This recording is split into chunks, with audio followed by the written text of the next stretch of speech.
What is good, ladies and gentlemen? What is good? This is a very special edition of the Black Baseball Mixtape. We are doing none other than our World Baseball Classic Super Show, and I can't wait to dig into all things WBC, all things so far. We have amazing folks on the panel because we're loaded with experience in regards to pool play. For those of you who are following, you know and I know today is the only break you get in the World Baseball Classic. Pool play has ended. It's basically a travel day for those that need to travel, a practice day as well for those that need to practice. And the quarterfinals, we are in the knockout stages. One game elimination as we move forward. Two quarterfinals are locations, one in Houston, one in Miami, and there are some amazing teams that are about to get going. I'm your host, Cheats. I cannot wait to get into this. Before we do, and before we bring on our amazing panel to discuss all things WBC, I have to thank our partners as always. Shout out to the Players Alliance that were deep all through the WBC. I think they had Players Alliance folks in just about every location. Whether they were official or unofficial, they were there. Players Alliance were in the building, so shout out to them. Minority Prospects, as always. I just had a phone conversation with Coach Reggie. As you know, we call him Prez, and they are geared up. They are doing things all across the country. They're getting ready for All American games. They're getting ready for showcases. They're supporting a lot of youth initiatives throughout the country. Minority Prospects is doing an amazing job. And shout out to our wonderful partners over at Numbers Game Scorebooks. They are gearing up for an exciting 2026 season as well. And so the Players Alliance, Minority Prospects, Numbers Games, make sure you support them. As always, make sure you follow the Black Baseball Mixtape. If you like this podcast and all the things we're doing in the baseball media space, make sure you follow. With that out of the way, I am more than excited to get into all things World Baseball Classic. And we've been overloaded. I was in Miami along with my guy, Lewis Brinson. Lou, how are you feeling? No, I know you're from Florida. Are you Mhm. back home? I know you had to travel to Miami. You had to go back and forth. Where are you now? Are you home getting ready for the quarterfinals? Yeah, I actually live in Miami. I'm North Miami, so I'm like 25 minutes away from the ballpark. So it was easy, even though that traffic, cheats. I mean, you was Ubering, so you're good, but I was to Ubering. park and to get into that stadium, especially with the World Baseball Classic going on, is a mission to say the least. So, but it was amazing. The energy was great, electric. The whole pool play. It was amazing. I'm glad I finally got to see it. I've never gotten to go to the Classic with it being down here and finally being able to see it and see all these legends you saw, man, on the field. Gary Sheffield, Albert Pujols, Andrew Jones was there yesterday, Prince Fielder, Adrian Beltre, like the list goes on to see those guys and shake hands with those guys and, be around and just, talk shop and just kind of be a fly on the wall to all their stories, man, was amazing. But the games were dope. Well, here's the thing, and I was telling people earlier in the group chat that it's one thing to be walking around a baseball stadium like Lone Depot Park, uh, during batting practice and pregame and all that stuff. It's very cool. It's very cool to be able to have media access and see certain things. It is a completely different thing walking around Lone Depot Park with Lewis Brinson. And let me tell you why. I forgot. I said this in the group chat because I met Lou after he finished playing. So his playing days. So I know Lou as a player, but I know Lou more as obviously the stuff that we do with the Players Alliance, the stuff we do in media. And Mhm. I just forgot. It didn't register to me until I don't know, a couple minutes into walking around with Lewis Brinson that Lewis Brinson was not only obviously he's a pro player, but he's a pro player that played for the Marlins and Lone Depot Park is like his home. And I was like, so every other, like, Lou couldn't walk without somebody being like, well, hey, Lou's, and I was like, what is happening here? What is happening? But no, Lou, it was awesome to spend some time with you.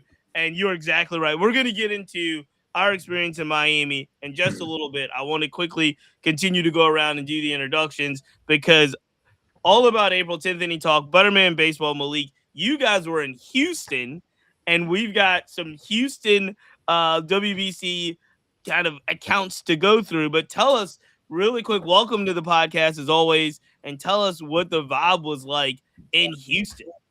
Go ahead, Malik. Yeah, so Houston was rock, and we had Team Mexico. I mean, with Houston just being mini Mexico and having fans out, just out and about in Houston, it was just kind of the experience like none other. I need to log back in. There you go. April, what do you think of Houston's vibe? You've been to Dakin Park plenty of times. Did this feel different?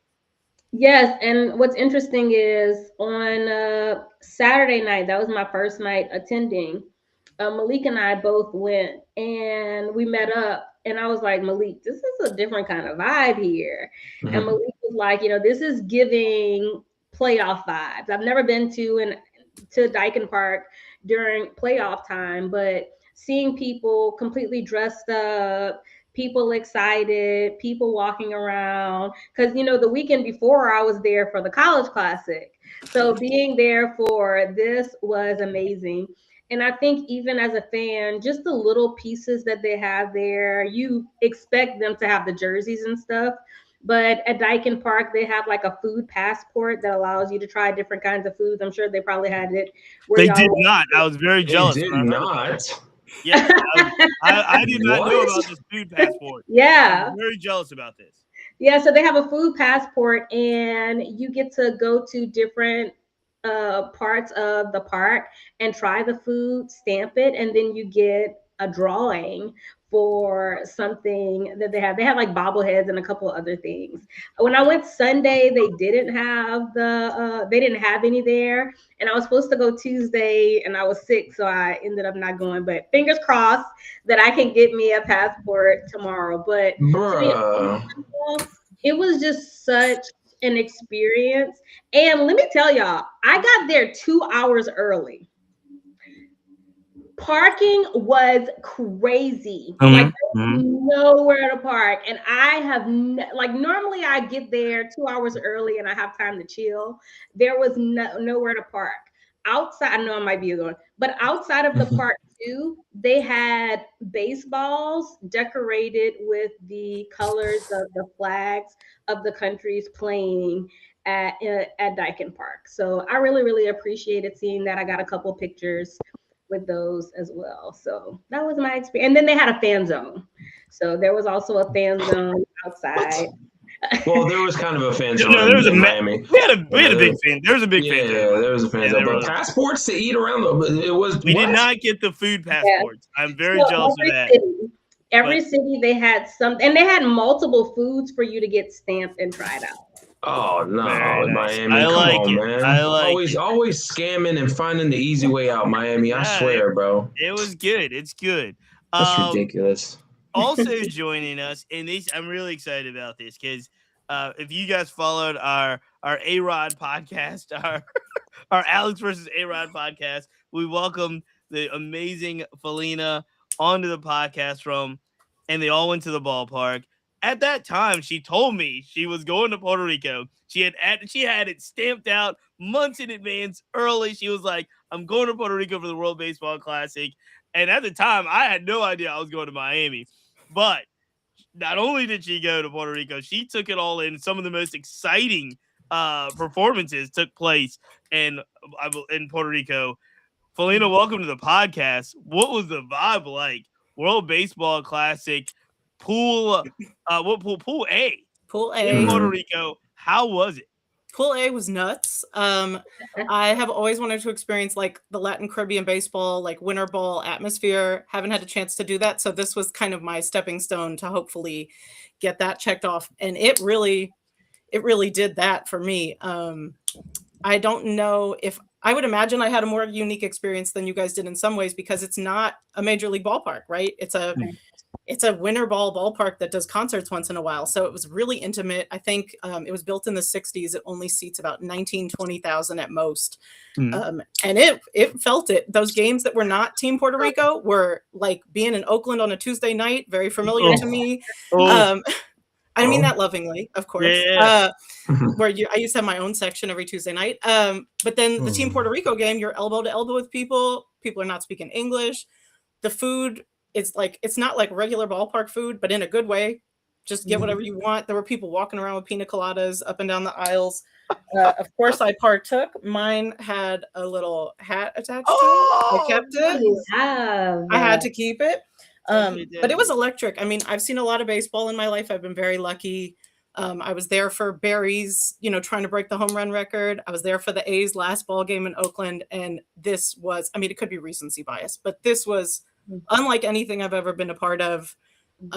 Just seeing people love baseball so much. It kind of felt like being in a theme park in a twisted way, where like you're just surrounded by people who all love something as much as you.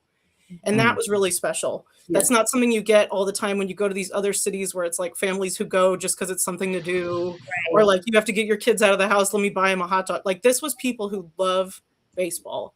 And so that really resonated with me. And also just like, I had never been to PR. So taking in that culture was great.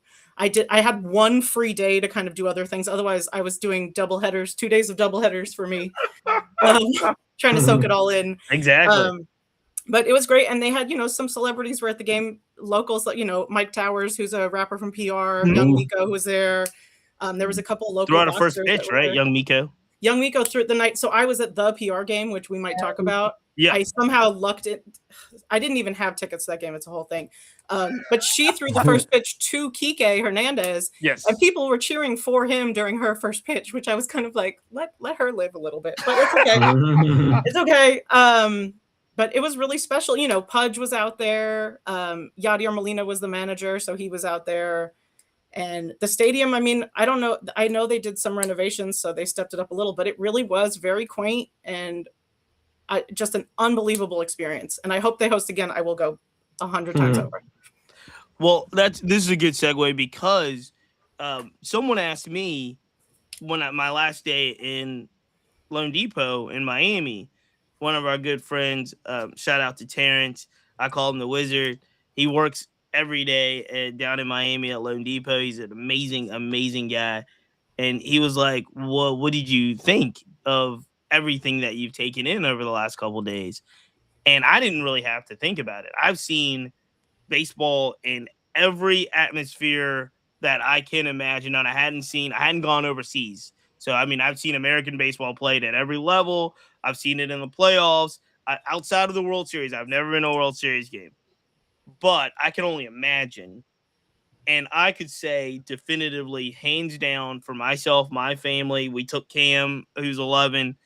It was by far the best baseball experience I've ever seen. I've ever experienced in my life. Like, easily the best. Now, there's a lot of factors that made it so that way for me in Miami.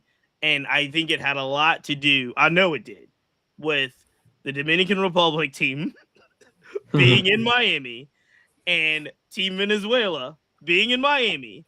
And Lewis knows this because he was there. But Team Nicaragua being in Miami. They were live. Those three teams alone, along with Team Israel and Team Netherlands, but those three teams alone, it brought out so much energy, so much passion, so much fandom, where I could only imagine. I've never been to a World Cup soccer match, but it was that. It was the World Cup in baseball form, in a baseball stadium, playing baseball. And I just felt, hands down, I had never seen anything like what I saw. I believe it was Friday night, was the Dominican-Nicaragua game, a 7 p.m. opening day, Friday night, 35,000 plus, sold out completely, flags, whistles, drums, and I'm looking around, and I'm like, you can't top this. You just can't top this. But what also made it so special, and what made it special for my son went to the Dominican. I can't even remember who they played. I want to say they slaughter ruled them. It was this is the Netherlands. It was Sunday. It was Sunday at noon. I took him to the Dominican Netherlands game. My whole family was there, and it was like a home run bonanza. It was the one where Soto walked it off in the bottom of the seventh. But I looked at his face, and he had never seen anything close to the amount of flags and drums and loudness and pride and them literally hanging on every hit. And I already thought it was the best I'd ever seen on Pride. Seeing an 11-year-old's reaction to that kid's going to play baseball for the next, year and a half, 2 years on cloud nine because he saw that experience. So it was a long-winded way, and I apologize for being so long, but I did want to go around and say for each of you in Houston, Lou, you have a different experience because you played in all these places as well and played overseas. Felina, I think you and I are on the same boat, but in the same boat in the sense of, did you guys feel like this environment was, if not the best, one of the best you've ever experienced? I'll start with you, Felina, and then we'll go around to Houston and end with Lou. Yeah, it was hands down, I would say, the best baseball experience I've ever experienced. And it's interesting to have that somewhere where you don't speak the language. So that was crazy for me. Is like the language, like I was sitting amongst people. I always tell people the only Spanish I speak is baseball Spanish because I watch a lot of the Dominican Winter Leagues and I pick up stuff from that. So I was keeping score. I'm a nerd. I was keeping score. And the guy next to me asked me who was pitching for PR. And I knew what that was. And so I told him. And then later there was a lot of rain delays, but there was a rain delay and his daughter tried to have a whole conversation with me and I had nothing for her. And I felt so bad. But it was one of those things where like everyone was there for the same reason and everything was just top energy. And it didn't matter that I couldn't talk to the people around me. We were still high-fiving. We were still engaging. It was absolutely beautiful. And actually hearing that your son had the same experience. There were kids. I mean, the games in PR weren't that expensive. The PR game was crazy because it got sold out really fast, but there were still families there. And I think that's what really stuck out to me too, is it wasn't just like dudes all hanging out together. It was like families and it was generational. I mean, there was a family in front of me that was like 3 generations hugging, screaming, crying, covering their face, not looking. I mean, it was unbelievable. And just seeing that through the eyes of so many different people made it so cool. And I will say this, Miami also felt like you were in Latin America very much. That's daily life, Chiefs. That's daily life. It was awesome. It was awesome. April and Malik, how was your Houston experience? And could you even compare it to anything else you've been through as a baseball experience? Baseball, I can't compare it to a baseball experience because even like Dodgers Astros game was crazy, but it wasn't like to this magnitude. I would think my comparable experience wouldn't be baseball. It would be NBA. My dad took me to see Kobe on his farewell tour. Oh. And that was insane. And what made it crazy was we were in New Orleans. So, that's not his place. But when you walked in, it was purple and gold everywhere. And the cheering was just nonstop the entire game. I'm talking about even when he's sitting on the bench, like people are cheering for him to come back in the game. So when that's literally the only thing that I can think of. I actually still have footage of it on my phone because it was so special to me. But I think for me, being around people who love the sport a lot, and even when Malik and I were at the game on Saturday night, there were some people who were sitting behind us. And one of them was like a big sports fan because I pay attention to everything, y'all. And he was telling one of his friends the game, like because his friend wanted the experience too. So I love that the World Baseball Classic didn't just bring out the regulars. It also brought out people who wanted to know exactly why we were so excited to have this feeling because they felt left out of an experience and an excitement that we all had. I'm not gonna lie though, seeing y'all we did not have the Dominican experience or the Nicaraguan experience. celebration. I'm a little jealous of that. But I did see on Sunday a lot of people from Italy. They had nice outfits. They too. So we don't want to leave Italy out because I love the espresso celebrations that they have in the dugout. But yeah, it was really, really cool to see. And on Saturday, the Great Britain outfit, the British outfit. Mhm. I kept telling Malik, I'm like, this is American Revolution Part 3. So That's. How about you, Malik? How to compare in your sports / baseball experiences? I have to agree that it didn't compare as far as like we did have a lot of I would say at the Mexico games there was some awesome chants and there was some good like energy, and it kind of just reflected in just like the culture of the city itself and just like brought everybody out from everywhere in Houston. That was a beautiful sight to see. If I can compare I guess the noise level, it I would say that when I went to the ALDS, I think in 2018, the Astros were playing the Cleveland, at the time it was the Cleveland Indians. They're the Cleveland Guardians now. But it was quite loud. I would say it was close to that level. You could feel some of the rafters shaking a little bit. But it was pretty busy there. And I really did enjoy just the range of fandom that was at the game. A lot of diehard baseball fans and some folks that were just like there to support their country and support right. their family members. So that was actually great to see as well. I think it was a great way to expand the game, and I enjoyed every minute of it. Even for some of the games that weren't as popular, like Great Britain versus Brazil, there was great energy there. Right. That And I was makes sense. excited for the fits, y'all, because I'm a girl. Fits, people really showed out with the fits of the game. I'm interested to hear from you, Lou, as well, because again, not only have you played here in the United States, you played high level baseball, you also played overseas. You were there in Lone Depot. You saw the environment that Venezuela bought, and obviously the Dominicans bought, and Nicaragua bought. How does it compare to your sporting experiences? Where would you rank this? I would rank this right up there with my experience playing in Japan.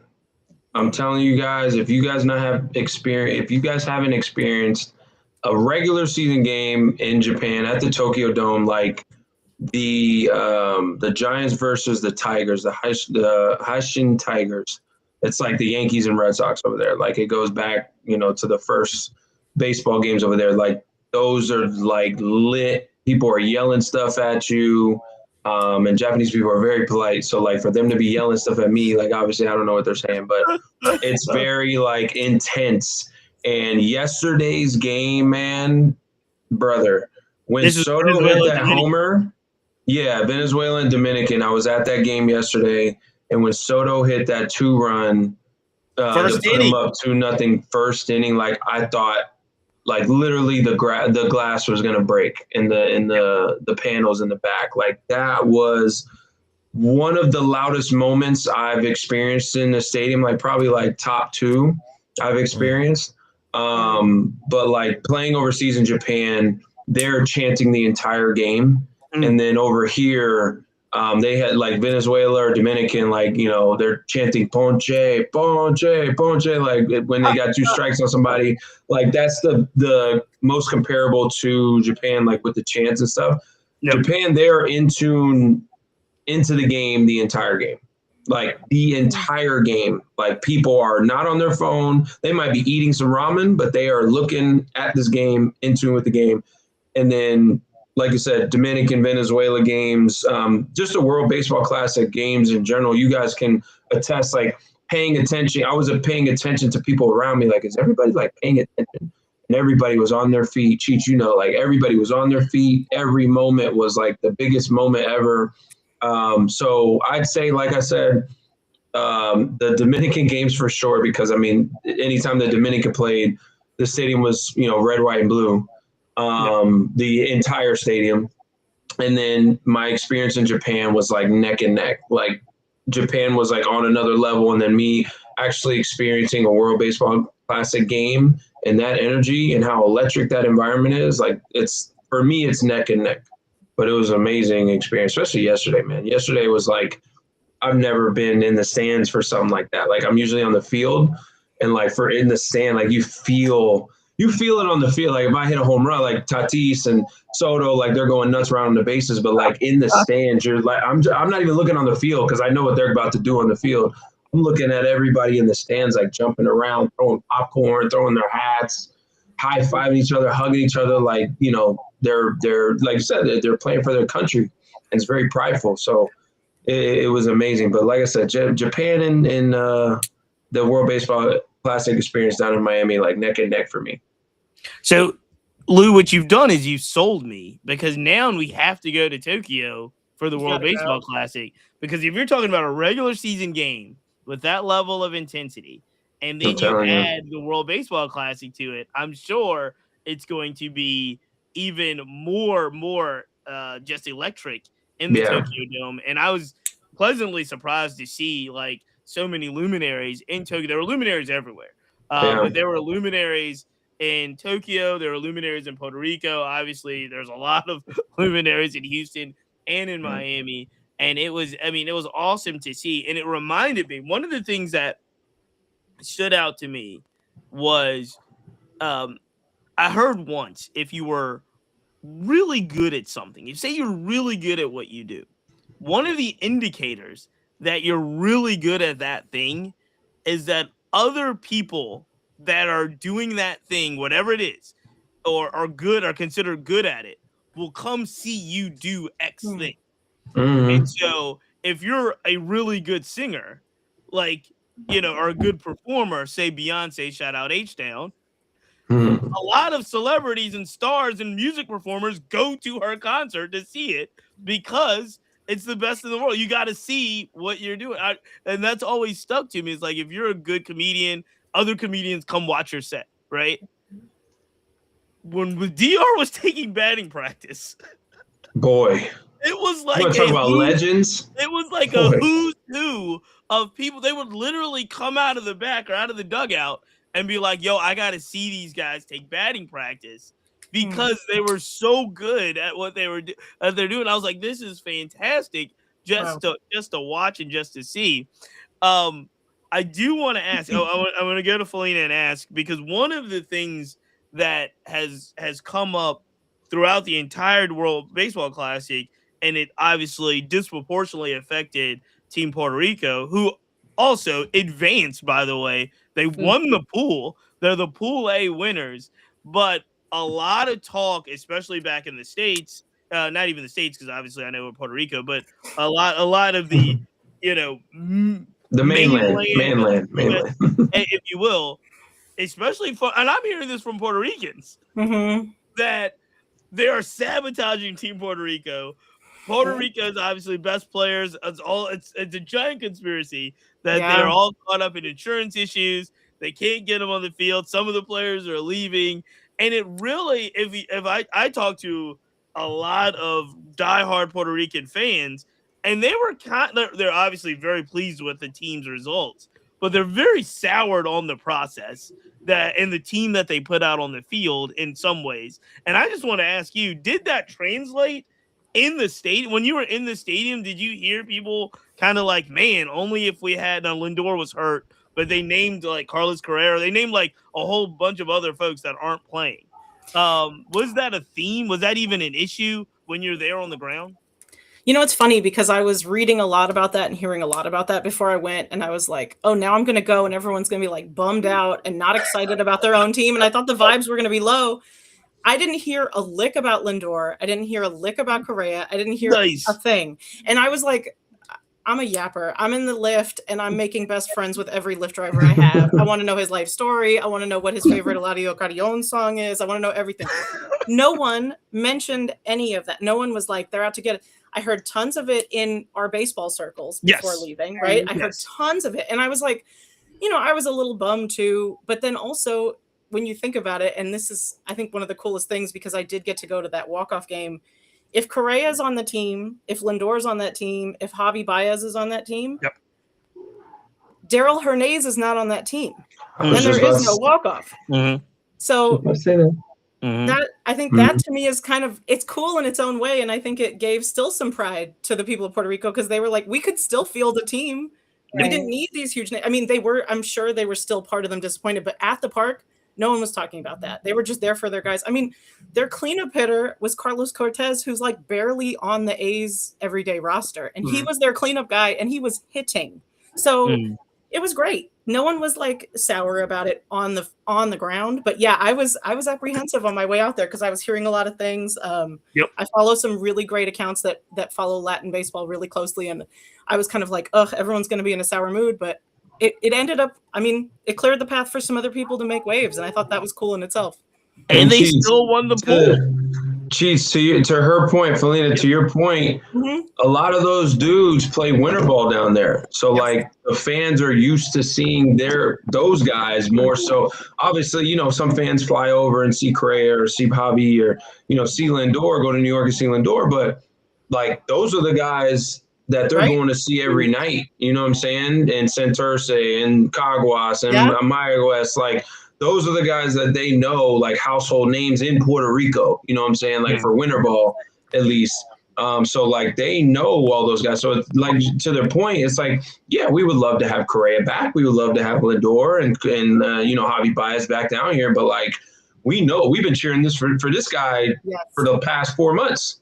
You know what I'm saying? So like they know most of those guys that maybe we as, you know, fans over here that maybe don't follow winter ball, don't follow Puerto Rican baseball besides the main guy, the main names, like those fans are like, nah, these are our boys. Like they might have fed some of them boys after the game or like know them personally. So like that's a good point as far as like not a household name yet until they make their name over here, but like they've been playing winter ball for the last 4 months. So all those fans know exactly who those guys are. Yeah, and actually one more point to that is the person who got the most cheers of anyone on TPR, other than Yadi Molina as the manager, was Eddie Rosario, which kind of blew my mind a little bit because I was like, that's not the biggest name on paper in this group. And then I kind of did some digging and I was like, oh, he's a WBC legend out there. He is it. Every at-bat, every pitch, they're going, Eddie, the whole at-bat, every at-bat. Like, he was king, absolutely king. And that gave me goosebumps. That was really cool to see. I didn't love the blonde and the beard. I prefer it in the hair, but it was fine. Other than that. Now, so Pool A, really quick, it was Puerto Rico, Canada, Cuba, Colombia, and Panama. Yeah. Were the Puerto Ricans considered, and I know about what they were considered prior to the insurance issues. Yeah. The team that got there, was there a feeling like we're still going to win this group? We're going to come out of this group? Was Team Puerto Rico still considered like the favorite, the odds-all favorite when you got there? I would say yes, but honestly, anyone in that building is in a shirt that says Puerto Rico on it in some capacity, is in a hat that's red and blue. Like, everyone was just there for them anyway. I don't think people even had a doubt. There was no doubt. I think if you ask the players on the field, there might have been some other people who felt like they were at a different advantage or disadvantage, but I do think that PR went in like, we're going to take this. So there you go. Can I Let me ask this. Cheats, I'm not, as a fan, I was going into this tournament probably the most excited to see Puerto Rico. And this was coming from the 2023 experience. So even with the insurance issues, I was still reliving the blonde hair, the celebrations from the last time. And it seemed like, you know, Dominican Republic brought that same energy this particular WBC. But, you know, even without it, I think for people who did watch the last time, I still legitimately remember everything those guys did coming out of the original Pool D. For them even having the ability to host, I was excited that they had the opportunity to do that, and what that ultimately led for this year. Yeah, no, I mean, look, I obviously going into the WBC, when you even just saw the locations and you saw Puerto Rico was going to host, I was pumped. I thought that was the choice. The choice was, do I go to Miami or do I go to Puerto Rico? And I was trying to figure out. I had a pull-out couch for you, Cheats. You could have joined. I was trying to figure out what was going to be the best one to do. But I am glad to hear that the energy, and I knew the energy would be high, but we've heard so much about the insurance issues and them not fielding the best team, and is this team offensively good enough to win games? And then you knew Canada had a pretty good team, and you knew Cuba had a pretty good team. So you were very interested to see how it played out, and it played out with so much drama as well. A lot of dramatics that took they place didn't for Team Puerto steamroll. Rico. They did not steamroll the pool. Right. So by it was far. really, really awesome to see. Let me ask. So that was the narrative and that we were hearing about Team Puerto Rico. The narrative that took place in Houston, especially as after the games got going and we started to see games being played, the narrative, and this is your opportunity, both Malik and April, to tell whether this is fact or fiction. But the narrative was basically Team USA is boring. Just April's face. That's the April's narrative. face when you were asking this The question. narrative was Team USA is boring, and all of the other pools and players and all of that is finding joy in baseball, and Team USA is kind of like the stick in the mud that almost was like, because they put so many great players together, was like by default expected to steamroll the field. They turned out they didn't steamroll the field, and Team Italy wins the group.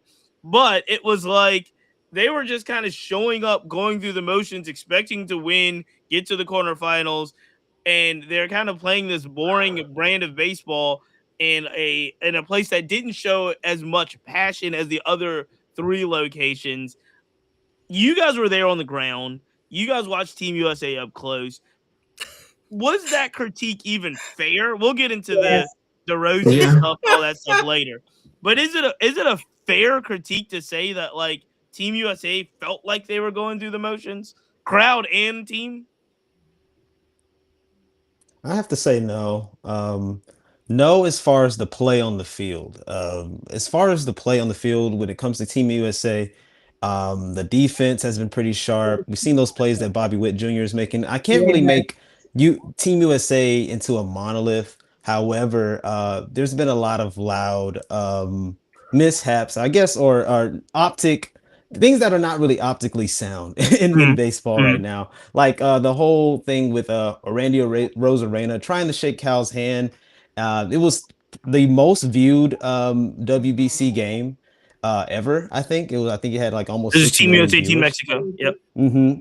And for that to happen on a grand stage, of course, their teammates, and we're likely gonna forget about this in April.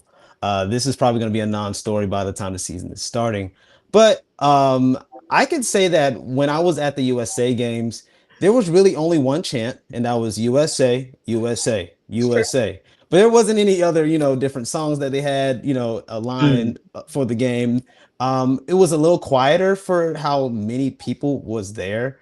And that's because I went to the USA versus Great Britain game.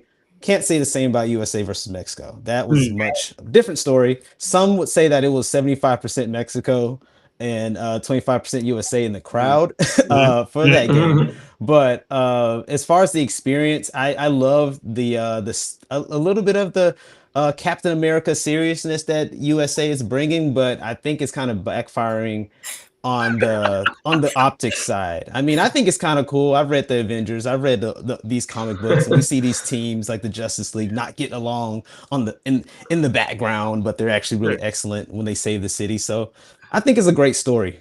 Well, April, you told me, is Team USA getting a bad rap? Is Team USA in Houston getting a bad rap?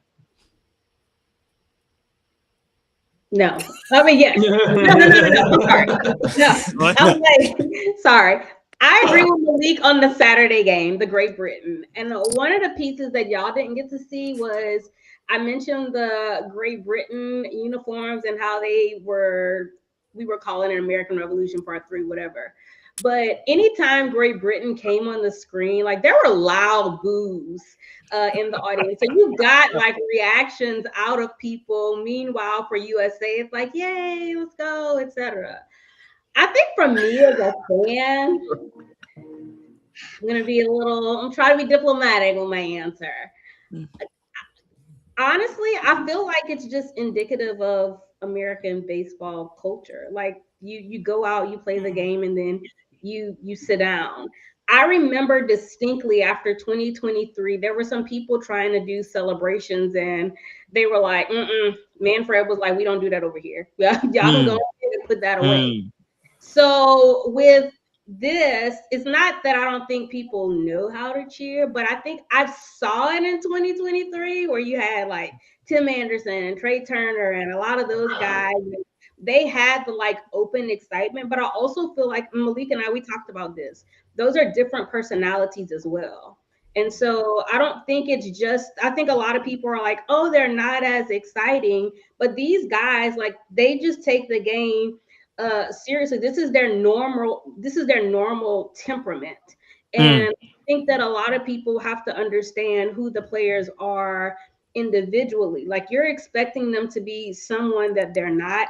And I don't think it's fair to have that expectation or to place an expectation on people when that's not who they are as people. I want them on the field doing what they do, because seeing Paul Skeens have a little smirk on his face because Bobby Witt is doing his thing, like that makes me excited. But as far as that, would I like my team to be a little bit more excited? Would I like to see them with like look, come out with an Avengers cape, like a Captain America something. Like, give me a little bit of something. And if this is an idea, y'all listen and put that out there. I think that would be something great for them to have. But as a society, I just want people to remember who the players are individually and to not place an expectation on them that they're just not. Can I ask a follow-up question, Cheats? Yeah. Did it feel like Team USA had any chemistry with each other? Because that's how I kind of interpreted it too, is like there was a stiffness of like, well, we're not teammates and we don't have that same uniformity that maybe like international players sometimes have. Guys, I got it. I know why. Okay, go ahead. Go ahead, Luke. Why? Go for it. I don't want to say what I was going to say, but go ahead. Guys, baseball is not the number one sport here. Right. It's just not. In Right. Panama, in Puerto Rico, in Dominican, in Japan, in Korea, and I don't know about Italy, definitely not.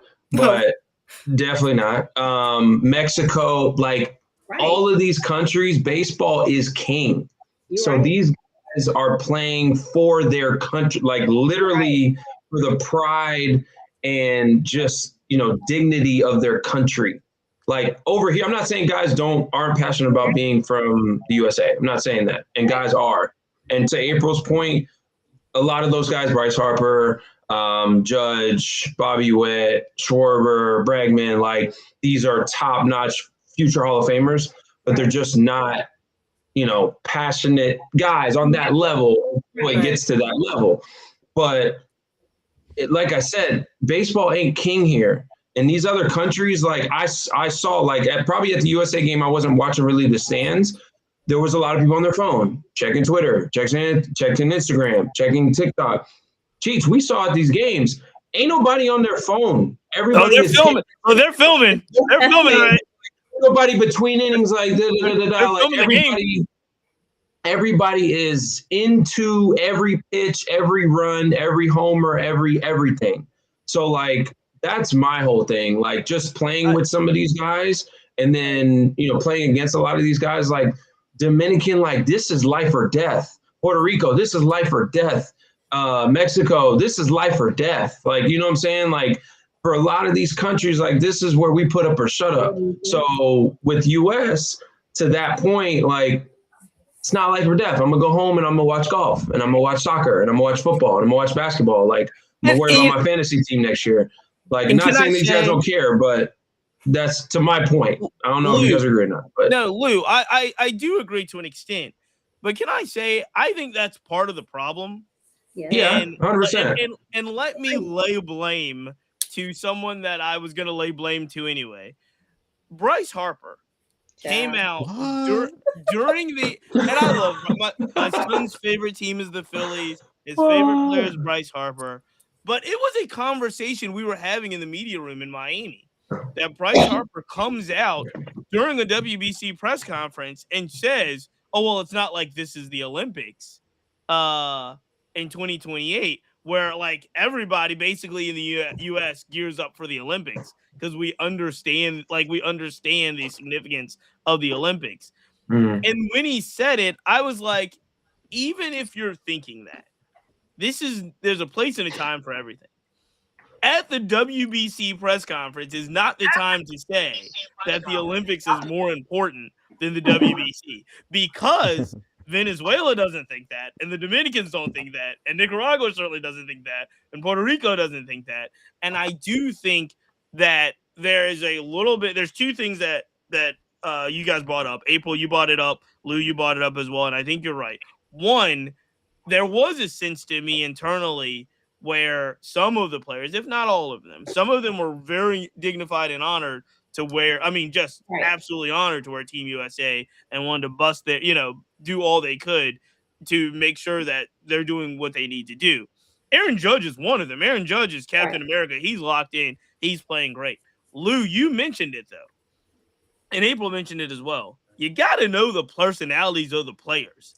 And you mentioned Aaron Judge, Bryce Harper, Alex Bregman, Kyle Schwarber. These guys are like, let me put my hard hat on. Let me go to work. Let me do my job. And you are not going to see them do what Junior Caminero did around the bases or what Vladdy did around. I love that. Not their makeup. I love that. It's just not their makeup of what they expect baseball. Like, the whole way they play. They're very much take the pride. The whole, Phillies persona and the Yankees persona. Let me put my hard hat on. Let me go to work. You know what I mean? Let me not really show that personality. And even to guys like Buxton, who are very, athletic, energetic, and like awesome on the field. It's not a lot of like showy stuff that you may see. On the field it is. I'm talking about the celebration stuff. Right. It's not as flashy as you would see in winter ball or in Latin America and so forth. So I do think that there's an aspect of Team USA that it's just, you got to know who the people are. And if you had the team that you had in 23 that had Mookie on it and Tim Anderson on it and some more fiery personalities per se, you might have got some more of that type of energy. This team, I will say this too, who's way more feistier than I thought? Gunnar Henderson. Gunnar Henderson. Gunnar Henderson told Mark DeRozan. Did you hear the story? They talked about it on Fox. They said Mark DeRozan called Gunnar Henderson and was like, "Hey, look, man, we really want you on Team USA. I'm going to tell you now." And Bobby Witt's the shortstop. And Gunnar Henderson responded, "1, I'd be honored to be on the team. I'd do anything the team asks. And I'm going to force your hand to play me." Is what he said. He was like, "I'm going to make it real hard for you to like leave me off the bench." And lo and behold, Gunnar Henderson's been crushing it.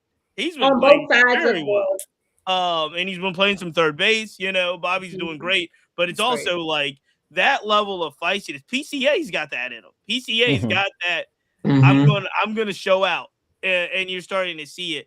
But yeah, I do. I think that I don't think Team USA's gotten a bad rap. I will say that. I don't think they got a bad rap. I think their perception in many ways is their reality. But I also think that it may not be their fault. Does that make sense? Like it's kind of some of the personalities that they have on the team that they're just not going to do what emotionally, what even some of like, I was surprised the highlights you saw in Tokyo. Shohei and them was screaming. They were out on the field. They were doing all kinds. They had their whole sellies. They had their doubles, triples, home run sellies. I was like, go ahead on, Japan. Like they were doing that. If Canada is out emoting the States, that's saying something. Yeah. And Canada was out there. The Nailers were out there. Everybody was out there emoting. Go, Can I also say too that this starts at a very young age too within American baseball culture, where you're told suppression of joy. Yes, you do. I'll never forget last year when Jared Jones of LSU was, he hit a walk-off homer and the ref is like, walk the bases, and he's like, game's over. So like you can't kick me out of the game. Yeah. But on the other hand, Chief, I would disagree with you. I have an alternative opinion to the Bryce Harper thing. And I'm glad he said it at the WBC in that press conference, because I think all of America underappreciates baseball. And so for him to say that baseball will only get the credit during the Olympics, when to me, this is how I interpreted it. When we're having this fantastic classic right now, if you're someone who isn't tuned in, you're going to tune in 2028.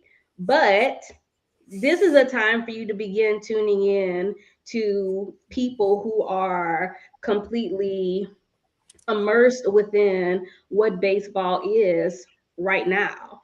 And I felt like that would be right if that's what he said, but that's not what he said. I get what you're saying. I'm telling you how I interpreted it. Oh, okay. I was gonna say, I was like, I told this to Malik Saturday. I told Malik, I said a lot of people are going to take it from the perspective like, oh, it's this, but I'm glad he did it, because I do want people to understand that, yes, you are going to probably tune in during the Olympics, but why aren't you tuning in? No, again, that's than anything. You are making a very valid point, but unfortunately, you're making a better point than Bryce Harper making. That's not what he said. He's him. That's fine. I'm just telling you how I took it. Yeah, no, but I'm telling you what he said. Like I understand how you received it.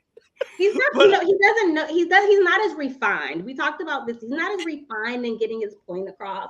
So that's why I'm here to kind of help him with that. But you're translating. You're gonna help Bryce. He needs to hire you. Hire you did April. A great job. But the only problem is he used I statements. He didn't use whatever language you're using to interpret it better. He was talking about himself.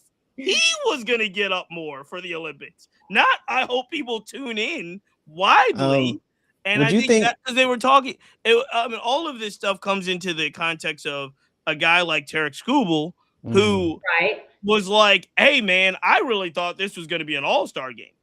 And then he realized when he got there that it wasn't an all-star game. And he also realized that he didn't want to leave. He wanted to help his team. But he didn't know any of this before he got there. He's assuming it's going to be this is what he said.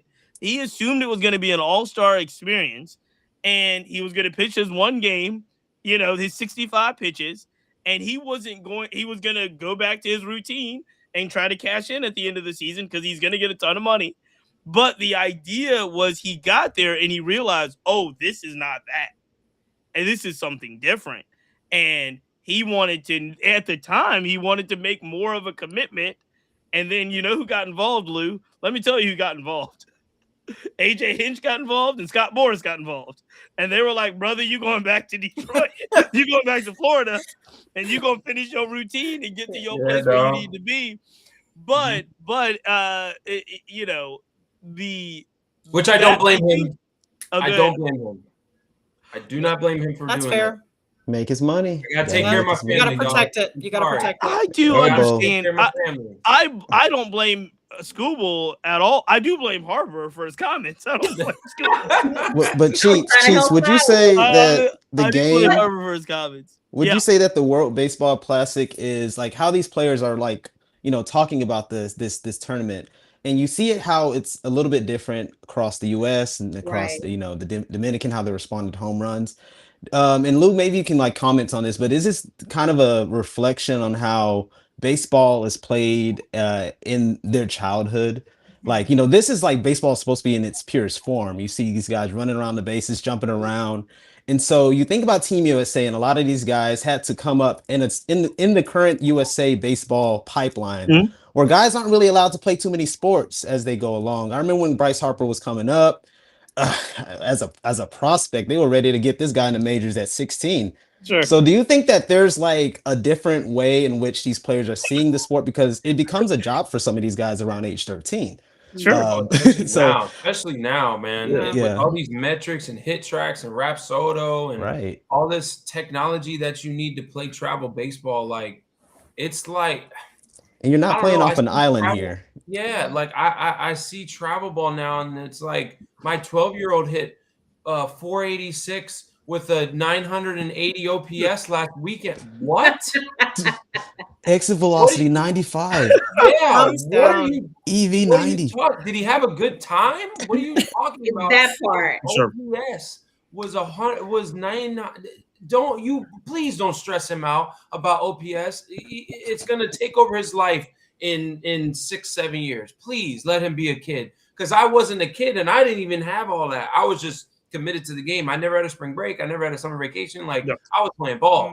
But to April's point, I'm gonna bring it back to April's point as far as like being able to have baseball in its purest form.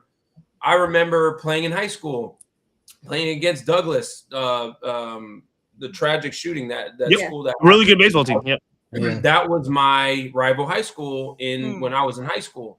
And whenever we played them, it was like Dominican versus Venezuela, like Yankees versus Red Sox. Like we were focused for that game. Teachers in my school was like, "Hey, you're playing Douglas today. Just give me that tomorrow.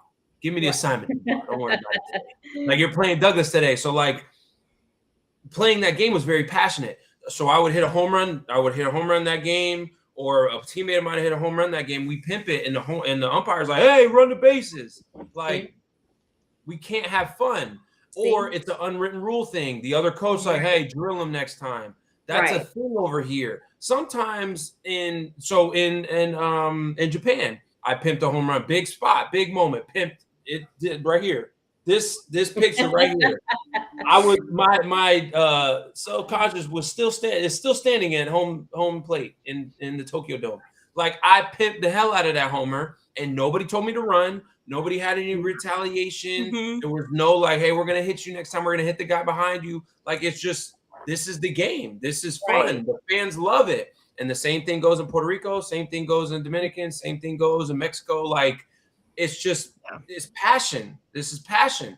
And kids nowadays are so wrapped up in my OPS and my on base and my exit velocity and what do my metrics say, and I can't play. And then umpires and kids and parents and other coaches, like over in America, it's like no unwritten rule. You got, you play the game respectful. Yes, you have to be respectful. You can't be tossing a bat, pumping your chest, staring at the pitcher, like relax. But in this type of, people were like, "Man, I wish baseball was like this all the time." I'm like, all right, well, you gonna get it, and then the next guy's gonna get hit, and then there's gonna be a fight every game. Like it's here's the thing. I do agree a lot. I mean, just about everything you said, but some of it too, April, I think is cultural, right? Yes. Because if you go to, where I live in Virginia, a lot of the baseball is, just for lack of a better term, a lot of the baseball is segregated, right? Some of the leagues, especially the best leagues, have the majority white kids and a middle class, upper class kids, and then you'll see a handful of middle class, upper class black kids that play, or a really good player that they've pulled and said, "Come on and play in this league."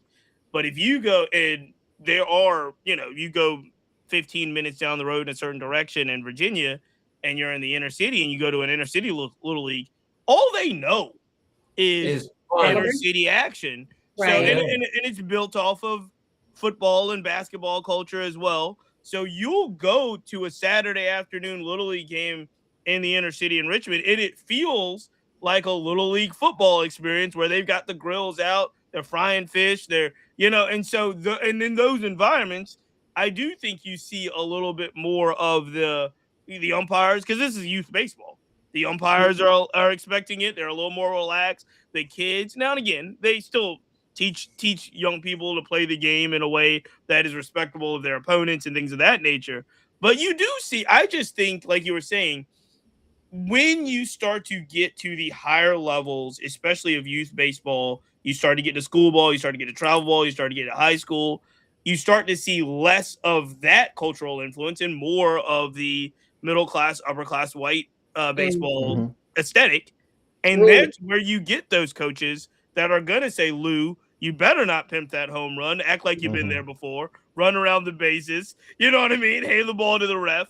Now, one of our saving graces, and I'll make this point quickly because I still want to follow up on our Miami kind of go around. But one of the saving graces that I think you're starting to see all over is that spirit in college.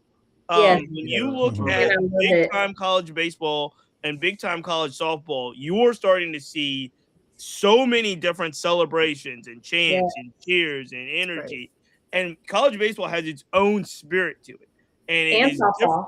Yeah, college baseball and college softball both have their own spirit to it that is uniquely different than one. They're different from each other, but they're also different from professional baseball, especially when you compare an SEC rivalry game to what you see at a AA game in the Eastern League. It's just different. You can't even like these guys are playing high A, single A rookie ball, and like, man, I wish I was back at LSU because they're like playing in front of nobody. But so I do think you're starting to see it. And I don't know if it'll be able to affect what we see in the professional ranks because again, all of this stuff is a lot of it is like hereditary. Like a lot of it is like I had to go through this way, so you got to go through this way, and it's not that much fun.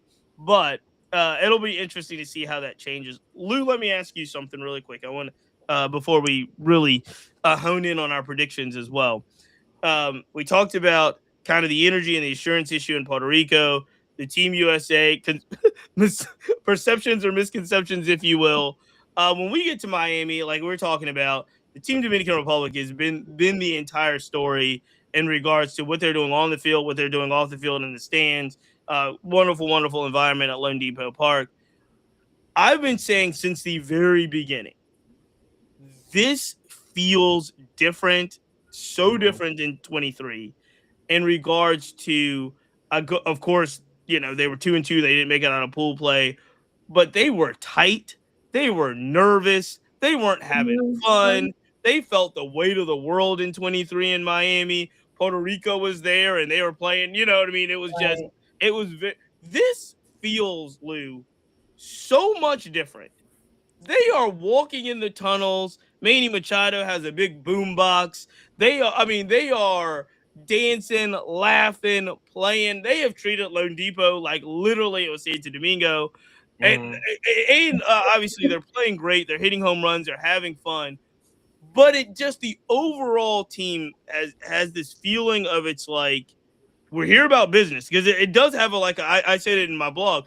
I wrote about it. It has a redeem team feel. Like when Team USA basketball screwed up and then they had to bring in all the big guns and they were like, look, we got to win this gold medal.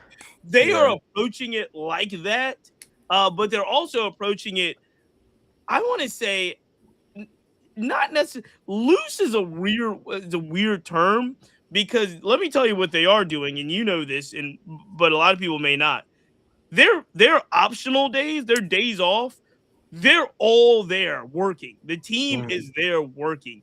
When they have any breaks, they're together. They're doing this whole thing where under the guidance of Albert Pujols and Manny Machado as their captain, it just feels different.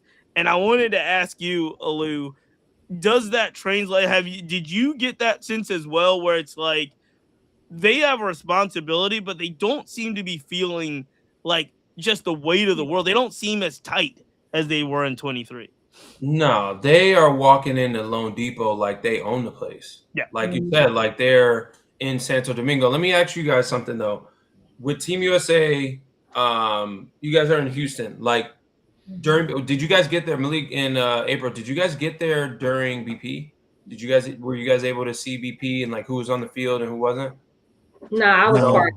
Yeah, they had BP before they allowed I was trying to get there early tomorrow to be able to see that. But was parking and it was raining, so BP was during. I think only the media people could get in there. We were just at the gates, like trying to scratch it in there. We could hear it though. People in the game in the park during BP. So Miami treated the world so much better.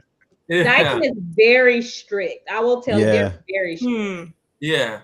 And Felina, were you able to see BP? Well, no, it was raining a lot in Puerto Rico, huh? Well, it was only raining in the evenings. I only had to duck and cover a couple times. For BP, I got there early for one or two of the games, and they had just finished BP, but I don't know how early you were able to see all of it. Like, I think it might have just been the tail end. Right. So not much, but it was open. I mean, the gates opened 2 hours early. Yeah. For the game. So I saw that because to Cheat's earlier point, Dominican has David Ortiz, Jose Reyes, Edwin Encarnacion, Jose Batista, Adrian Belcher. Like their veteran guy, Nelson Cruz, their veteran guys are backing them in everything that they're doing. Like the bat flips. Juan Marichal was there. Yeah. Juan Marichal, like the bat flips, the jacket, the handshakes, the taking a selfie at home plate when guys hit a home run. Like, I think that's a big thing too. Yeah. Like, with obviously these guys are superstars. There's $2-something billion in that dugout. Like, you can't tell none of them guys nothing. Everybody's making a bunch of money, but they also have the utmost respect for people that come before them. Junior Caminaro is literally in David Ortiz's back pocket. So, like, my point to all of that is with Team USA, with Mexico, with all these different guys, like, yes, we respect the veterans that came before us, but I don't know if there's as many veterans backing those guys and like approving them. Hey, man, like, we got your back.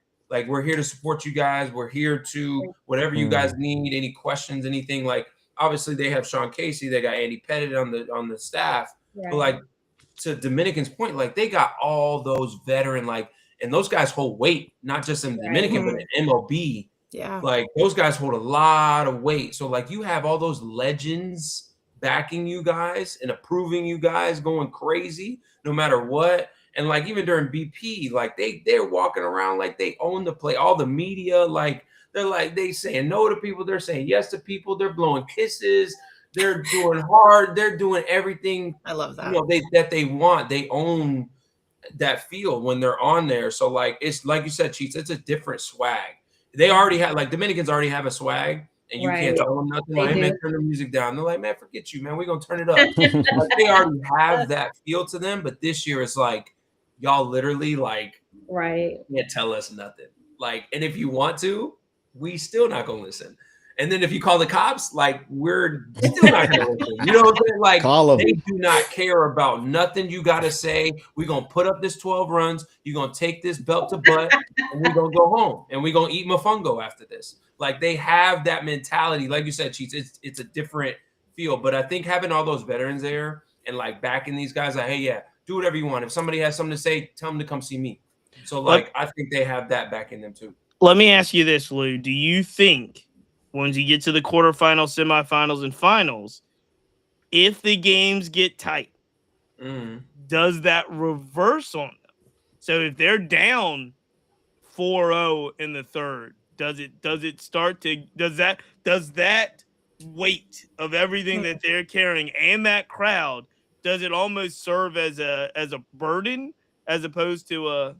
I don't think so. I don't think so for this team, because also, yeah, they can run rule everybody, but at the same time, like, I'm going back to the Nicaragua game. They were down 3-0, the first 2-3 innings, and that's supposed to be a team they're supposed to blow out immediately. Christopher Sanchez wasn't pitching well. He's walking in the house.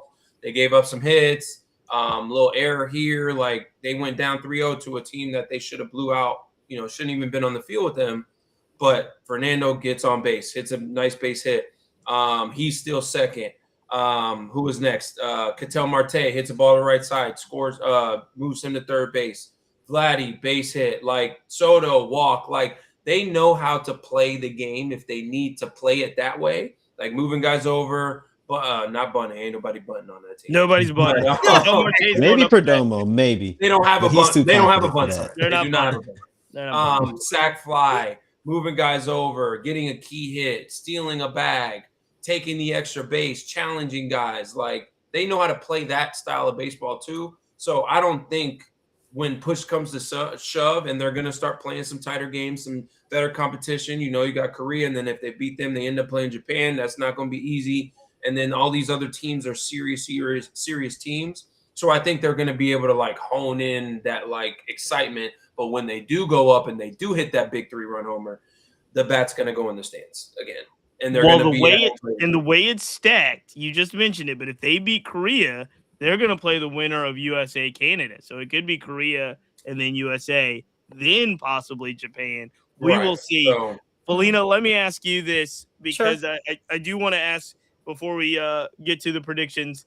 Was there a surprise team in Pool A. Like, there's some surprise teams, I think, in every. And when I say surprise team, maybe you were surprised about the way they played on the field, but maybe you were surprised at like how many fans that they bought or just what they were, how together they were. Obviously, we know about Puerto Rico as kind of the dominant story in Pool A playing at home.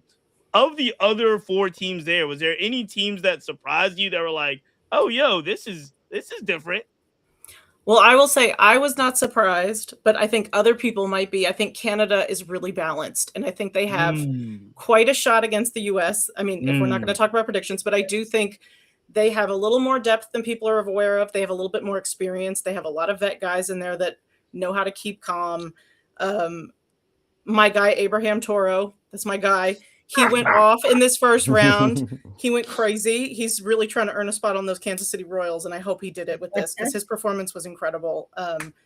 And if he can keep that up, Josh Naylor, he got hit in the elbow the other day. I hope he's okay. But if he can keep it up, Owen Cassidy was doing great. The pitching was pretty on point. I think they are going to surprise some people. I wasn't that surprised because I had kind of tuned into their roster a little bit. Right. But then on the opposite side, I do think Cuba was a surprise in the opposite direction. I think I was expecting Cuba to play a little bit better. Yeah. And what ended up happening is because they had so few Major League Pro organizational guys, is they struggled with the pitch clock a lot. And it really screwed with them. And in that last game against Canada, the do or die game, they had 4 errors. They were dropping pop flies. There were pitch clock violations. There was like an interference on the base paths. It was so sloppy. And it was sad because I was like, I don't know where these guys play regularly. Maybe they don't have access to practice with the pitch clock and they don't understand that the guy has to make eye contact with you before you get ready to throw. And so there were all these things where they kept having to stop and the umps had to come out and the coaches had to come out and they had to all talk about it. And so I felt frustrated for them. And that was disappointing in a surprising way, in a negative way. But I was really hoping they were going to play a little bit stronger. They're going through a lot right now. What was that? They're going through a whole lot. They're going through a whole lot. And so that's why we were rooting for them. Me and my friends, we were all there, we're rooting for them. And I was like, they need some joy right now. And so I was so frustrated because they just kept having these, literally it was pitch clock violation. And then we didn't make eye contact. And then there was Moncada on the base paths getting in the way of a runner. And then they dropped a pop fly right in between 2 people. And this is all in 3 innings. In a double-tie game. I saw that. And it was so frustrating. Like, it just made me very sad for them. But so yes, surprises on both sides, good and bad. Did you see my guy Enrique Bradfield Jr. for Panama? And did you see the Panama player try to fight the coach mid-game?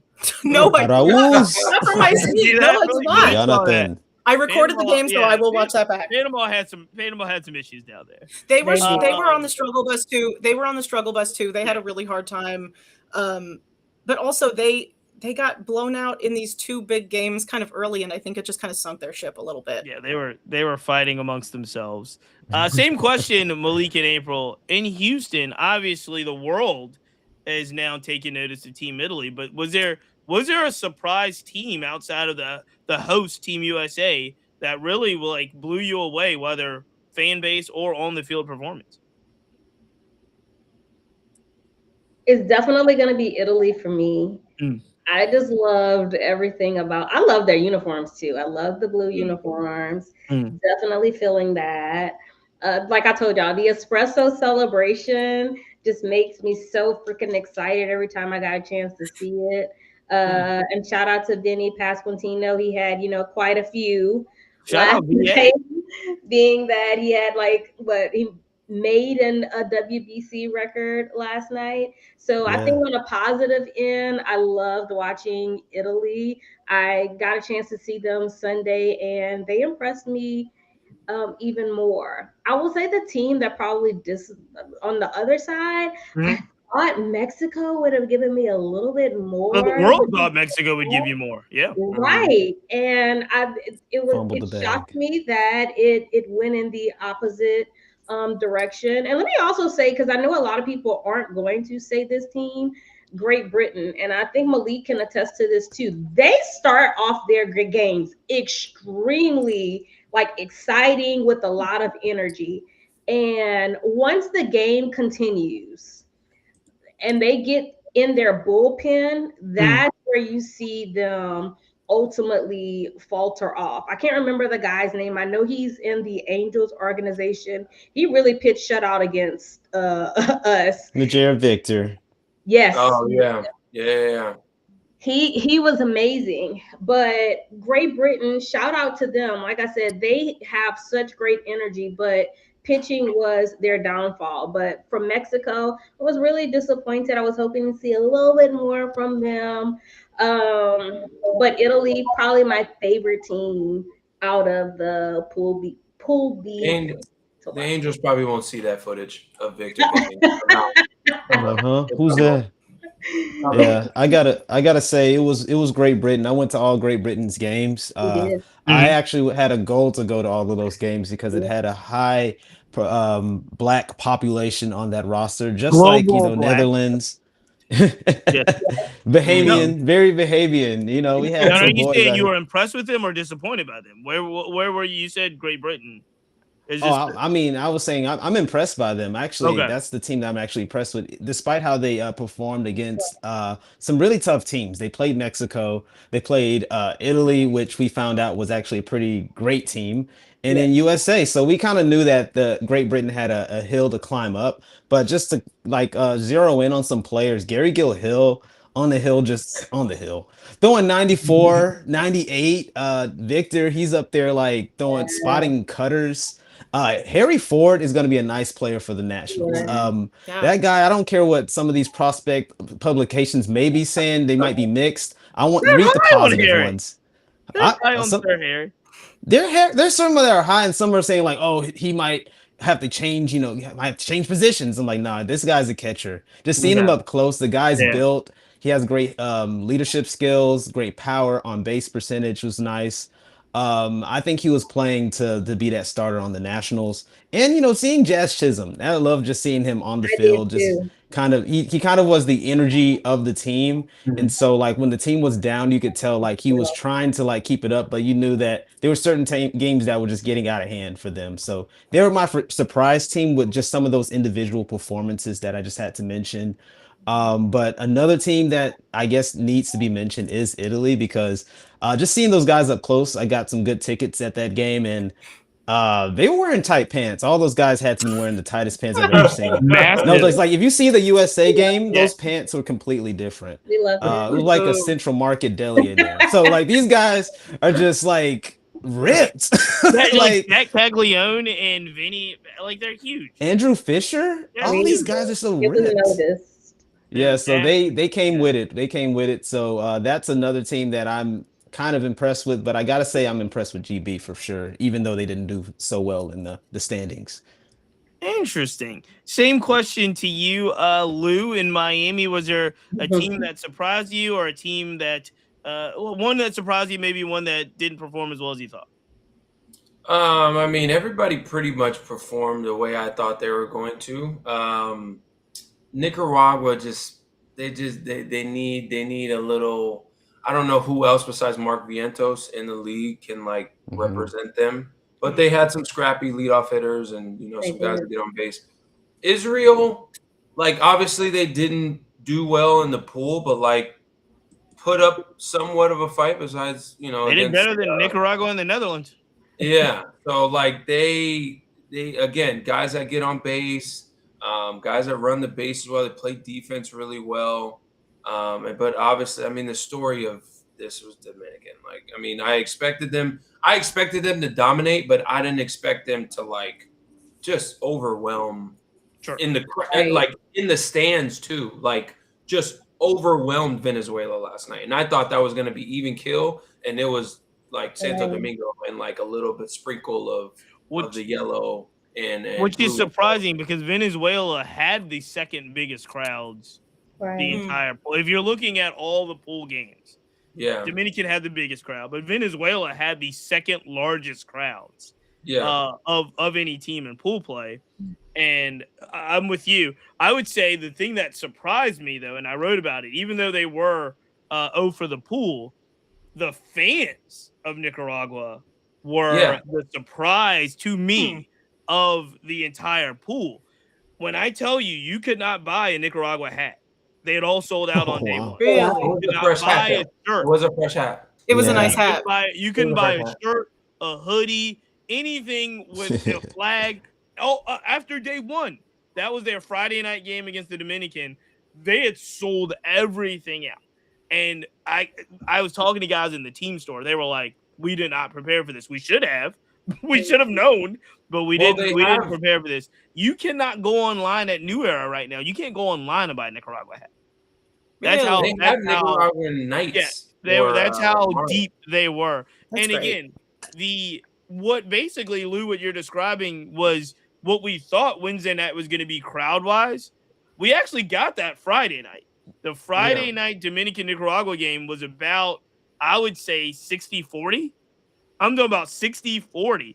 And they played a tough 5 innings before, the Dominicans just took over. I mean, I was very surprised with their crowd.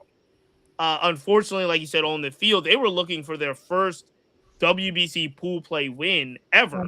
They hired Dusty Baker to help them out with this. My God. And get this. Game 2, we were at the game. I was at the game.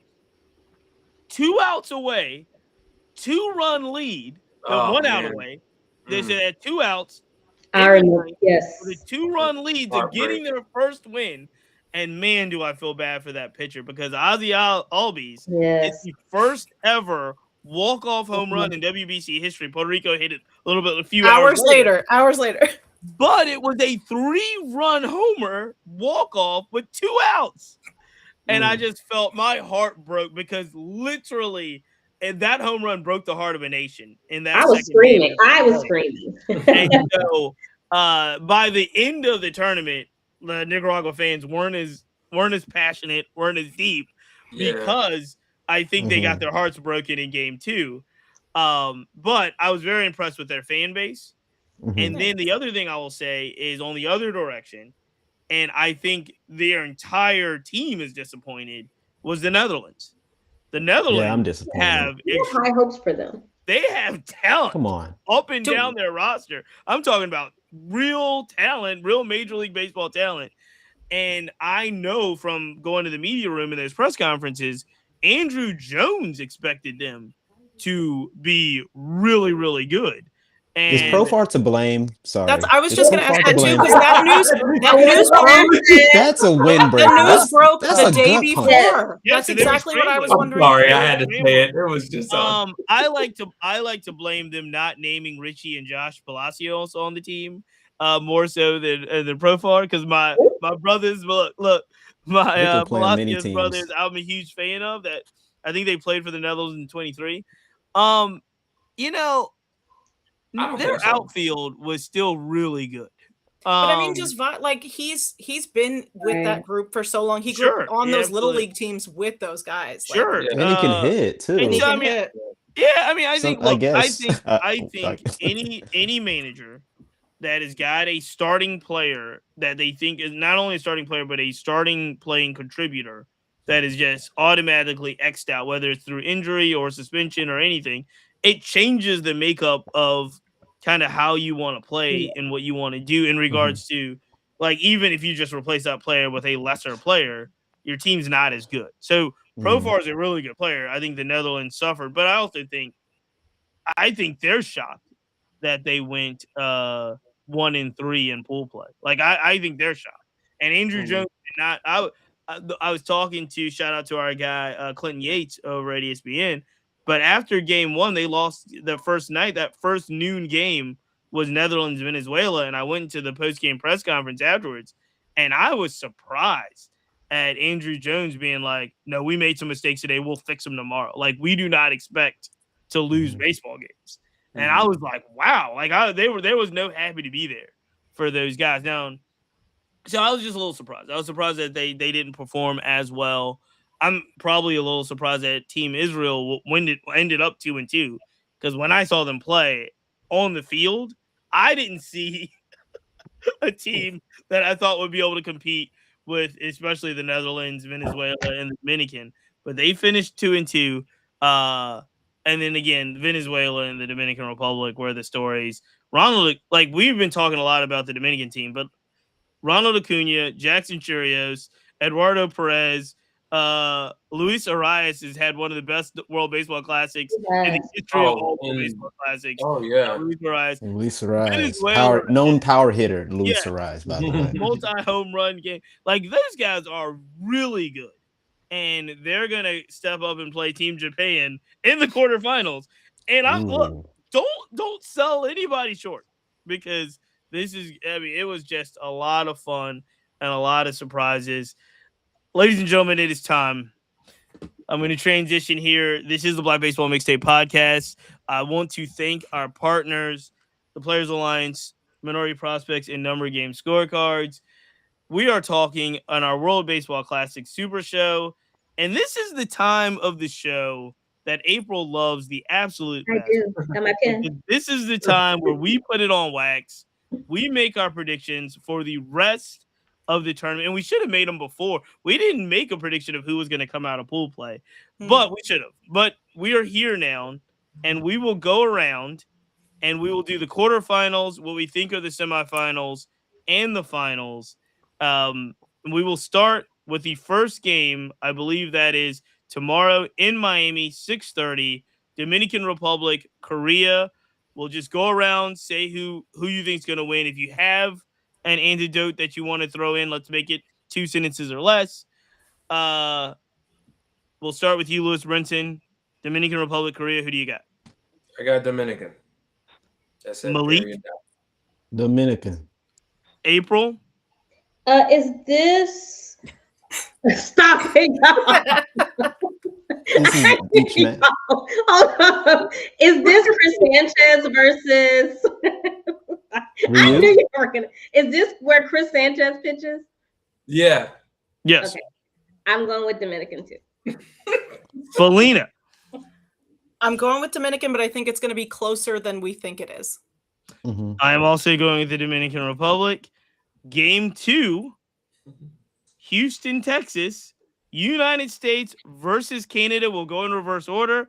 Felina, USA versus Canada. Do you need to know the pitching matchup? It is going to be Logan Webb Versus Soroka, right? versus Soroka. Yes. Versus Soroka. I'm going to stick with my Canadian boys. I really had a good time watching them. I think that if they keep calm, I think they have more of a chance than people think. April. USA. Malik. USA. Lou. Got the USA. I like Logan Webb starting that game. Me too. I also will go with the United like them too. States. So I do love Logan Webb. Credit to Logan Webb, my bay boy. Yes, indeed. Mm-hmm. let's jump over to Saturday, 3:00 on FS1. This one's going to be a lot of fun. Puerto Rico, Italy, pitching matchup. Lugo for Puerto Rico, to be determined for Italy. Puerto Rico, Italy. Reverse order again. Felina, who you got? Oh, this one I think is hard because I saw PR play and they couldn't deal with the Canada team, and that's essentially just the Cleveland Guardians. And if you can't beat the Cleveland Guardians, I don't know. That was a little spicy. Shade. I know. Sorry. This one's really tough for me. I think Italy's on a run. I'm gonna go Italy for fun. April. For the plot. For the plot, yes. Italy. Malik. Italy finna hit some meatballs out of the park. Lou. I got Italy. I need to know who's pitching for Italy, but I got They did Italy. not say. It is to be determined. I need to know who's pitching, but I got Italy.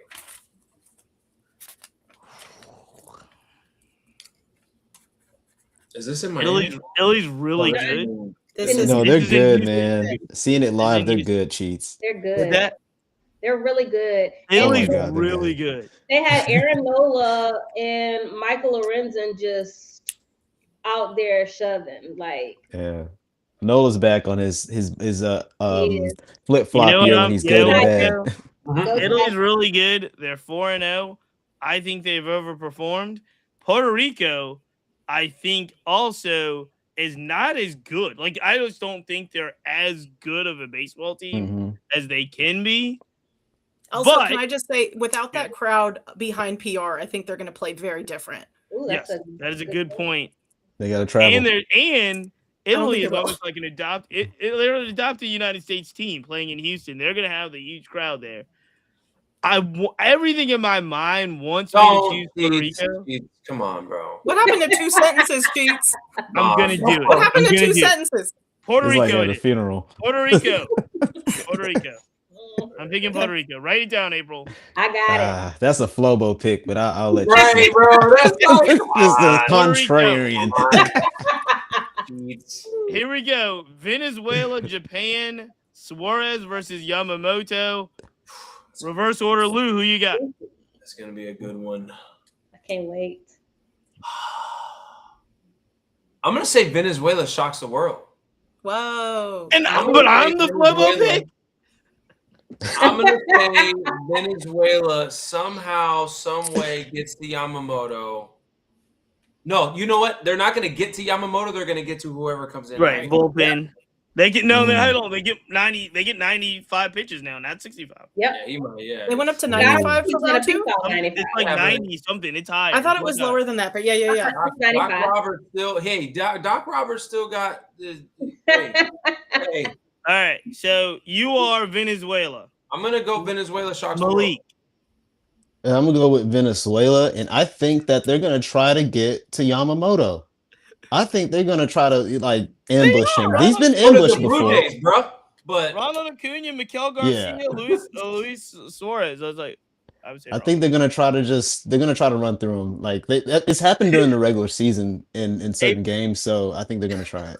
April, bring some reason back to this group. Who do you got? Because clearly, all I'm gonna say is y'all know how much I love Yamamoto, and I am not. Love Dodgers. I don't see no Dodgers nothing ever anywhere on your frame. Ever. I'm wearing Dodgers tomorrow to the game, first of all. But I feel like you have a point with the fact that Venezuela absolutely can show up. And that was my fear after Yama gets off the mound. However, the thing is, how long will Yama be on that mound? And what kind of impact will he have? And as long as he's starting on that mound, it's really hard for me to go against Japan. But I won't be surprised if we see the opposite. So Japan for me. Oh, and yeah, that was Japan. Felina. This is a real battle of likability here with Yoshi on the mound and that entire offense in Venezuela. I think Yoshi is unfazable with his little Birkin bag, and I think Japan takes it. Mm-hmm. I'm gonna go Japan. It's gonna be close. It's gonna be really close. Yeah. It's gonna be must-watch TV. Must watch. I'm gonna get Japan. So now in April, we've done the quarterfinals. What are the semis looking like for each of us? I guess I know for me it'll be Dominican Republic versus United States. This is gonna be a tough one. I think this is where the road ends for USA. I'm going Dominican. I think Lou, you had Dominican versus the United States, right? Yeah, he did. Who do you got in that one? Man. I mean, obviously, I want the U.S. to win. The whole thing. And So bad. I'm assuming Paul Skeen starts the Dominican game if Logan Webb's starting the quarterfinals. It's already been announced. Yep. I have So to. it'll be Dominican versus Skeens.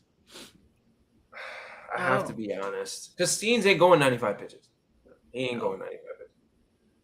But just watching the Dominican play, man, I'm going to go DR. Malik, I'm sorry. you had Dominican versus Canada as well? I mean, USA versus Canada. No, yes. You had Dominican Republic versus the USA second round. I hope I'm wrong. I hope I'm wrong. The USA is going to win this game, and it's not because of skills. A call is going to be made. That's it. I like this. I love a conspiracy. And we're going to be so upset. We're going to be so mad. I love this. The whole island's going to be upset. A call is going to be made. Somebody's going to do something. It's going to go wrong. And this is the pick of the pod right Conspiracy here. Brothers back. Of the This pod. is it. Yes. That's it. Call's going to be made. Somebody gonna make a April. call. April, USA, Dominican semifinals. Who you got?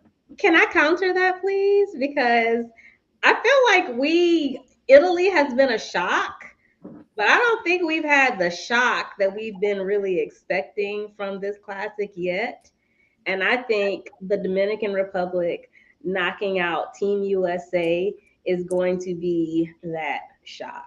So I have DR. Let me say something. Y'all know. Hold up.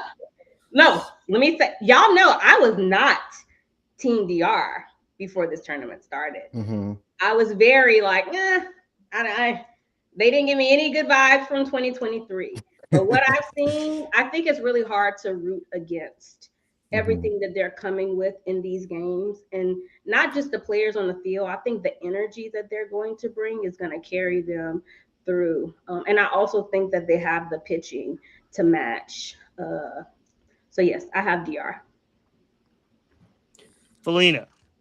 Well, I had DR versus Canada, and I don't think Canada can take them on. But I do think Malik's onto something, and something funny could happen. Something Weirder fishy gonna things. happen. You never know. But I'm taking DR. Okay. So then right now, I want to say in my bracket, I had Puerto Rico versus Japan. I would put Japan in the finals there. Yeah. Felina, who did you have? I have Italy and Japan, and I'm going Japan. I think Italy's got magic, but not enough. April. Japan. I think that's where the espresso shot stop. Malik. I got Italy. Oh. You got Italy over Venezuela. You have Italy over Venezuela, right? Yes. Okay. Just seeing the eye test, just from eye test. I didn't get to see Venezuela. And then you've got Italy versus Venezuela, right? Yeah. Who do you think wins that one? Everything in my mind is saying Venezuela is going to win that one. Okay, so then if they beat Japan, and Italy's playing very, very well. Oh, my bad. So Lou, you have a final of Pool D. Yep. Dominican versus Venezuela in the finals. Who wins it all? Dominican. You have Malik. Who do you have in the finals? You have USA versus Italy. A rematch. USA versus Italy. A rematch in Pool A. Who do you have? I see some location bias here in our answers. If you notice. You know, Dana Brown said he's a scout, and I'm trying to be like Dana. Just keep my eyes and see what I've seen on the field. Right. Who do you got? USA versus Italy is your final. Who did you pick? Yeah, I'm got USA versus Italy. Who wins? Winning? Who's gonna win? It's gonna be USA though. So USA, because somebody makes a call. All right. Who's gonna win it all? They're gonna win it all. Who you got there? Japan versus Dominican? DR. And as much as I love Shohei and Yama, I do think that DR is going to reclaim that title as kings of the WBC. DR. DR it is. Felina, you have? I have DR in Japan. I also think DR is going to pull it out and get Mets fans all excited just for Soto to disappoint them anyway. And then I had, did I already call? I had DR versus Japan as well. Yeah, right? you did. And I've got, I wonder who starts that game. Do they pitch Shohei at all? No, Shohei's not going to pitch. No, he's not throwing cheats. No, he's not. He's no arm, no, none of them. But who knows? Yoshi could pitch again. We saw it in the World Series. Yoshi could be back. You nervous? No, I'm saying. Dang. No, Dominican wins. This is how. I mean, look, anything can happen. This is March Madness. This is one game. You can just not show up, and it's baseball. They have a lot of. A lot of times people just don't show up. You know what I mean? It just might not be your night. But it has been a lot of fun. April's got the ledger. We'll keep track of all of our picks. And this has been, it's been an amazing baseball experience. Felina, I'm so glad that you were able to live out a dream come true going down. Yes, girl. I cannot recommend it more. If they do it again there, I will go again. I'll again have an open pull-out couch if anybody wants to come. Malik and April, and honestly, to be able to see World Baseball Classic baseball in your hometown at a stadium that you guys get to go to quite a bit to see Astros and other teams, that it just had to be absolutely amazing. It was on my vision board. Like after 2023, I remember seeing Maya in Phoenix, and I was just like, I have to be there. Like I don't care where it is. I had money on the side, and when I found out it was Houston, I was like, I'm gonna be in there. So disappointed I didn't get to see USA versus Italy, but maybe it was the Lord's plan because I didn't need to see our team lose like that. But I will be there both Friday and Saturday. So if you see me, shout me out. Like I'm driving straight from school to the ballpark. And yes, this is an experience like no other. So if you have a chance to be there, please do. Yeah, I have one of my students making jeans for me. Like she's painting jeans for me to wear. So yeah, taking the whole experience in. This is a once in a lifetime opportunity, so I'm just glad to be in the crowd. You know, we see this on TV. I grew up watching the World Baseball Classic. Just to be there and to get as many tickets as possible and to just to be there is just a blessing. So I'm just glad to be there, and I'll be there tomorrow to see USA. Actually, no, not USA. Is it USA? Yes, USA versus Canada. That's right, USA, Yeah. Canada. Let's see USA make it happen. Oh, and a lot of people may not know this, but on the tickets when you bought them for Houston, initially, because I was hitting Malik up like, okay, so which quarterfinal should I go to? Like about a month ago, they had it labeled if USA makes the quarterfinals. Oh, They wow. will play on Friday night. So It was those a draw. tickets were a completely different price than the Saturday draw. But I just ended up Interesting. buying both because I was like, regardless of how it You ends got to up, do I it. need to be in the space, right? DeRosa almost jinxed that. The fix Oops. was in. They already knew. Almost. I already knew. Different experience for you, Lou. How was it going back to Lone Depot, a place where you played as a pro, right? And then you being able to see this experience. Oh, it was amazing. It's always good to go back there, but to experience that energy and that atmosphere for the first time was, hands down, no brainer experience. Like doing that every year that I'm available to do it. Again, getting to see and talk to just different legends from the Dominican, Venezuela, all these different countries. It was amazing, man. I advise anybody that is able, and if you're from Miami or if you make the trip down, just experience that one time and fall in love with the game all over again. So it was amazing experience. Yeah, the last thing I'll say in closing for all of it is one, Major League Baseball, WBC, everyone that worked on it was absolutely fantastic and professional, and it was awesome. It was awesome to see. That is not the coolest part for me of going to the WBC this past weekend. The coolest part was being able to bring my son, and my wife got to come with me as well. Being able to see that level of baseball through the eyes of an 11-year-old who loves baseball was the absolute best. So we got to do some really cool things in regards to media and being able to see the pre-games and post-games and hang out in the tunnel and take a lot of Polaroids that we took. But the coolest part for me was able to see Cameron, my son, watch that from different venue points. He got to go to 3 games. In one game we were in in the lower level, one game we were in the middle level, and the other game we were in the top level, and we got to see it all, and it was a lot of blast. It was a fun time.